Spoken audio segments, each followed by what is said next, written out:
What's up, everybody? Welcome back to the channel. Today I'm going to be talking about the regular suppressor for the Cold War guns.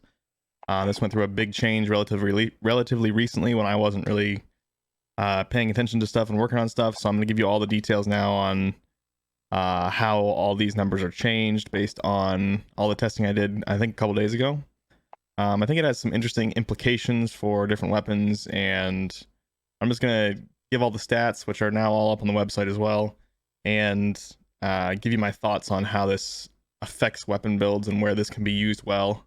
But as always, if you guys like the content, consider dropping that like, comment, and sub.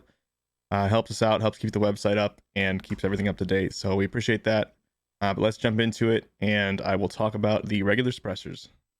So basically, I'm just going to go weapon category by weapon category, and they do vary a little bit inside the weapon categories, but we'll just start with assault rifles. So I'll do the Cold War AK, and then look at the muzzle table. So you'll see the suppressor hurts your damage range by about 15% still, but it helps your ADS time now by about 2 frames at 240 FPS, 8 milliseconds, and then sprint to fire time is reduced by about 17 milliseconds, and tactical sprint to fire by about 21 milliseconds, and increases your bullet velocity by 10%. So it's an interesting attachment, especially for ARs, and I'll talk more about that later on, but I'm just going to go through the actual numbers real fast for each category. They're very similar, but they scale based on the ADS time pretty much. So that's roughly what you can expect for it, how it's going to affect ARs. Let's go look at an SMG real fast. AK-74U muzzle. So because the ADS times are lower on SMGs, the amount that it helps is lower. It's pretty consistent, actually, about 4 milliseconds. So 1 frame at 240 FPS across all the different SMGs. Of ADS time reduction, and then sprint to fire time was the same as ARs with 17 millisecond reduction, but there's a much bigger help with tactical sprint to fire for SMGs than there was for ARs. So that's just something interesting that I found when I was testing this. Range modifier and bullet velocity are the same across the board here as they were for ARs. So let's go look at LMGs now real fast. Let's do the RPD, sure. RPD, basically the same stats as ARs, except because the RPD and the other LMGs have longer ADS times, the suppressor will help more with those ADS times. So range and bullet velocity are the same, but your ADS is improved a lot more at 21 milliseconds. Sprint to fire and tactical sprint to fire are the same as ARs. So we can look at... So quickly talk about the tactical rifles, the Carve, DMR, M16, Type 63, and AUG. It's kind of in between ARs and LMGs, so sprint to fire times are going to be the same at minus 17 sprint to fire, minus 21 tactical sprint to fire, but ADS time is like minus 12 milliseconds, so it's kind of in between the ARs and the LMGs, and that's just because of the ADS times. I think they're in between the two of them, so it makes sense that the amount that it would help would be in between the two as well. And then range and bullet velocity are the same there. If we go look at snipers, we can look at M82. These numbers are all relatively consistent across the snipers. Again, it does depend on where the ADS times were before. So same story here. Bigger help to ADS, just again because the ADS times are so long on these sniper rifles, so it's going to affect them a little bit more. Damage range, bullet velocity are going to be the same again, and sprint to fire times are the same as ARs. So it's just really the ADS time just depends on how long the ADS time of the gun is at its base form. So that's the only thing that's scaling it, I think, across all these weapons. As far as how I actually think this affects how you'd build weapons, this is my favorite PPSH right now, pretty much. I think because SMGs already kind of struggle with damage range, they already have really short damage ranges, it's maybe not a great idea to use the sound suppressor, just because it's going to reduce that damage range even more.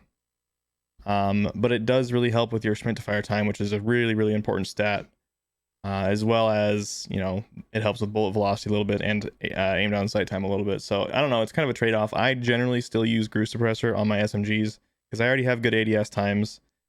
I'd like a little bit more bullet velocity, a little bit more damage range. Rather than cutting that damage range by 15%, you're getting an extra 10%, which I feel like can be pretty important sometimes. So I don't know. There are situations where it might be okay to use a sound suppressor, and I know a lot of people like it. Me personally, I kind of like the GRU suppressor still for SMGs, specifically because that damage range is already so short. I feel like it's kind of rough to cut it off even more. But it does bring up something interesting for assault rifles. So this is my standard sniper support AK-47 from Cold War. I love this. I feel like it's fantastic. But there would be something you could change to make this even more like an SMG now. You swap over to the suppressor. It's going to cut your damage range a bunch. But it's also going to really help your sprint to fire time. Still going to help your bullet velocity. And it's going to help your aimed on sight time. So it's like, makes it even more like an SMG. And then if you wanted to extend that damage range, you could drop the grip and put on a takedown barrel, which gives you a huge increase in damage range. This would be an insanely good sniper support or SMG version of the Cold War AK. So you can do these interesting things where, well, let me go build this on the site actually while we are sitting here. Let's build that on the site and compare it to the one I had before. So we'll do AR, Cold War, GRU suppressor, no barrel before, Spetsnaz grip. I don't have the mags on there yet. Mill stop, KGB skeletal, and then let's compare that to the one I just built, which is same with regular suppressor, takedown barrel, mill stop, KGB skeletal. I have a bunch of extra guns on here, but I'll take those off real fast. We're going to see that this is going to have even more. The one with the suppressor has even more damage range. Bullet velocity is similar because it goes from, you know, plus 10% to plus 20% for the agency suppressor or GRU suppressor in this case, I guess. But because we put that takedown barrel on there, basically it's going to have more recoil, but your actual summary stat numbers are going to be way better. So the second one that has the regular suppressor has way better ADS times, actually has more range, more damage range, has better sprint to fire, better tactical sprint to fire, slightly slower bullet velocity, but this is a very compelling build to use now. And I feel like that's going to be the case across the board for assault rifles. If you want to run an assault rifle as an SMG, I feel like this new suppressor is really going to help with that a lot, because it basically just takes an AR and makes it even more like an SMG, even closer to an SMG. So with that plus the Raider stock, KGB skeletal stock, basically the last stock in every weapon, those two things combined give you basically an SMG AR, which is kind of annoying because that's kind of what we came from before with the FFAR. Like, I think this would work fantastic on the FFAR as well, by the way. Any of these guns, really. The FARA, XM4, AK, these are all going to be amazing SMGs now, especially with this suppressor. This would have more recoil, like I said, than my other build, but much better ADS times and even more damage range. So I don't know. I think I like the changes to the suppressor. I like that we have an option besides the monolithic agency GRU suppressor. I wish they would do it to Modern Warfare weapons, and I wish they would maybe either nerf all the suppressors across the board or buff everything else. But it's just really weird to me that we pretty much always use suppressors in Warzone. So I would like to see some changes there, but it's nice at least that we have two suppressors that are viable now. So I just wanted to talk about that and give you guys my opinion on where this sits for ARs and SMGs. And as far as like snipers, I see some people using this on snipers, and I don't really like that. I like maximum bullet velocity on my snipers, which is why I like the ZRG so much. I personally won't probably ever use the regular suppressor on my snipers, just because I don't really think that that's necessary. I mean, maybe on like the Swiss or something if you're trying to do a really super aggro quick ADS build or something, but overall I just don't see using the suppressor on snipers personally.